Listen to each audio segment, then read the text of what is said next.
ভাই তুমি বিশ্বাস করো আমি একটা মেয়ের জন্য কান্না করেছি। আমার চোখ দিয়ে ঝড়ো ঝড়ো করে পানি পড়তে শুরু থেকে শুরু করি। আমার নাম অভি। আমার বয়স মাত্র ১৯ বছর। আমি সবে মাত্র এইচএসসি পাশ করে ঢাকায় আসলাম। আমি ছোট থেকে অনেক কষ্ট করে বড় হয়েছি। ছোটবেলায় মাকে হারিয়েছি, তারপর বাবা আবার বিয়ে করে। আমি ছোট থেকে বাইরে বেশি ঘোরাফেরা করতাম না। বাড়িতে কাজ করতাম আর সময় পেলে একটু ফোন নিয়ে ফেসবুক মেসেঞ্জার চালাইতাম। আমি এক মধ্যবিত্ত পরিবারের ছেলে। আমার পরিবারের অবস্থা খুব একটা ভালো না। তার জন্য ঢাকায় আসা ছোট একটা চাকরি নিলাম। বেতন খুব একটা বেশি না, কোন মতো চলে আর কি। বেশ কিছুদিন ভালোই চলল। হঠাৎ একদিন মেসেঞ্জার থেকে অচেনা আইডি থেকে একটা এসএমএস আসলো।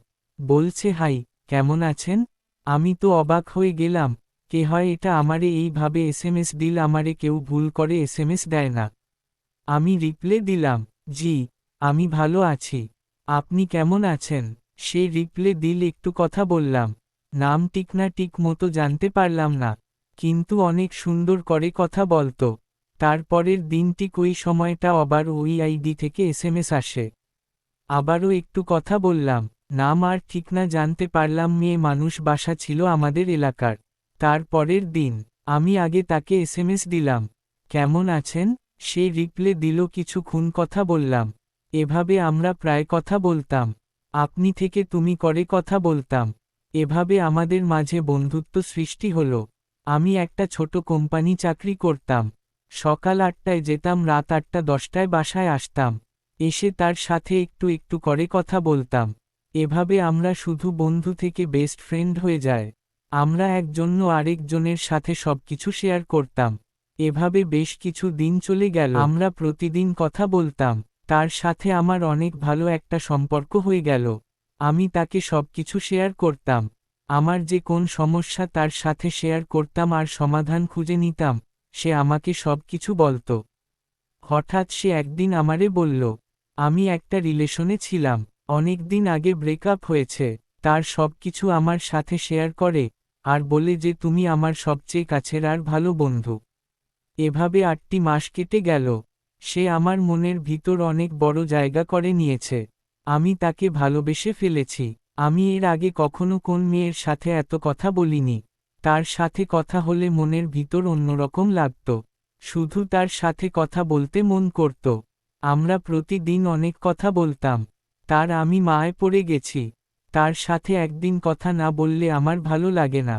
মাঝে মাঝে কথা বলার সময় মনে হয় তাকে বলি যে আমি তোমাকে অনেক ভালোবাসি। আরও ভাবে যদি সে মানা করে, আর যদি আমার সাথে কথা বলা বন্ধ করে দেয়, আমাদের বন্ধুত্ব নষ্ট হয়ে যাবে। আমি চাই না যে আমাদের ভিতর যে সম্পর্ক, বন্ধুত্বটা নষ্ট হয়ে যাক।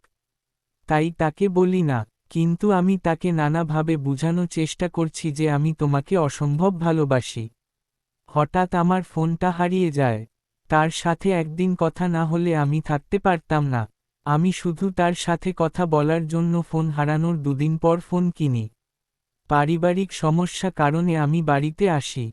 বাড়িতে এসে তাকে বললাম চলো একদিন দেখা করি। সে বলে না, বাড়ি থেকে কোথায় যেতে দেই না।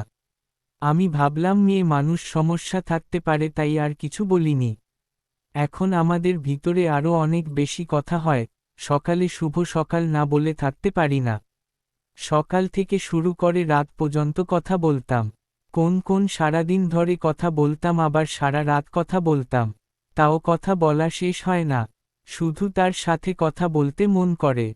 আমি কখনো কোন মেয়ের প্রেমে পড়িনি, আর কোন মেয়ের সাথে এত কথা বলিনি। জীবনে প্রথমবারের মতো এমন কোন এক মেয়েকে এতটা ভালোবেসেছি। কোন কাজ, কোন কিছু ভালো লাগতো না। সারা দিন তার সাথে কথা বলতাম। কাজ করতাম না ঠিকমতো, খাওয়া দাওয়া করতাম না, গোসল দিতাম না ঠিক মতো। শুধু তার সাথে কথা বলে দিন পার করতাম। এভাবে ১ বছর কেটে গেল। আমি আবার ঢাকায় ফিরে গেলাম চাকরির জন্য, কিন্তু সেই সময়টা চাকরি পাওয়া কঠিন হয়ে গেল। তারপর আমি গার্মেন্টসে চাকরি নিলাম। বেতন বেশি না, ১৪ থেকে ১৫,০০০ স্যালারি পেতাম। এটা দিয়ে চলে না, কিন্তু চালাই নেওয়া লাগত। আর গার্মেন্টস কাজের চাপ অনেক বেশি, তাও কাজের ফাঁকে ফাঁকে তার সাথে কথা বলতাম। তার সাথে কথা বলার জন্য কাজ বাদ দিয়ে বাথরুমে গিয়ে কথা বলতাম। আমার কাজ একদম ভালো লাগতো না, মনে হতো খালি ওর সাথে কথা বলি। আমি সকাল 8টায় যেতাম, রাত 10টায় বাসায় আসতাম, খালি অফিস থেকে বের হয়ে তার সাথে কথা বলা শুরু করে দিতাম। বাসায় এসে ফ্রেশ হয়ে না হয়ে তার সাথে কথা বলতাম। হঠাৎ আমি একদিন তাকে বললাম, তোমার সাথে কথা বলতে বলতে আমি তোমার মাই পড়ে গেছি। একদিন কথা না বললে ভালো লাগে না, তোমার সাথে কথা না হলে দম বন্ধ হয়ে আসে। আমি তোমাকে সত্যিই অনেক ভালোবেসে ফেলেছি, তুমি আমার মানসিক শান্তি, সত্যি আমি তোমাকে অসম্ভব ভালোবাসি। সে আমাকে বলল আমি তোমাকে ভালোবাসি। জীবনে প্রথমবারের মতো কোনো মেয়েকে আমি প্রপোজ করলাম, আর মেয়েটা রাজি হয়ে গেল। আমি তাকে বললাম দেখো আমি সিরিয়াস হয়ে বলতেছি, কিছু দিন আমার সাথে কথা বলবা, তারপর ছেড়ে গেলে আমি কিন্তু বাঁচব না। কারণ আমি এখন তোমার সাথে এক বেলা কথা না বলে থাকতে পারি না। আর যদি পরে তুমি ছেড়ে যাও তাহলে আমি কেমন করে বাঁচব। মেয়েটি জবাব দিল আমি তোমাকে কখনো ছেড়ে যাব না। তুমি যে আমাকে ভালোবাসো আমি তোমাকে অনেক বেশি ভালোবাসি। মেয়েটা বলতেছে আমি শপথ করতেছি তোমাকে কখনো ছেড়ে যাব না। মেয়েটা বলে যে পুরা দুনিয়া উল্টে গেলেও আমি তোমার হয়ে থাকব। আমি তোমাকে কখনো ছেড়ে যাব না। আমার বুকের ভেতর কি যে আনন্দ লাগতেছিল সেটা বলার মতো নয়। আর আমি বলে বোঝাতে পারবো না আমার বুকের ভেতর কতটা আনন্দ লাগতেছিল। আসলে আমার গল্পটা অনেক বড় হয়ে গেছে। গল্পের দ্বিতীয় পর্বটি অন্য একটা ভিডিওতে পাবেন। আর আপনার জীবনে রোমান্টিক ভালোবাসা গল্প থাকে কমেন্টে বলবেন, আমি সংগ্রহ করব আর ভিডিও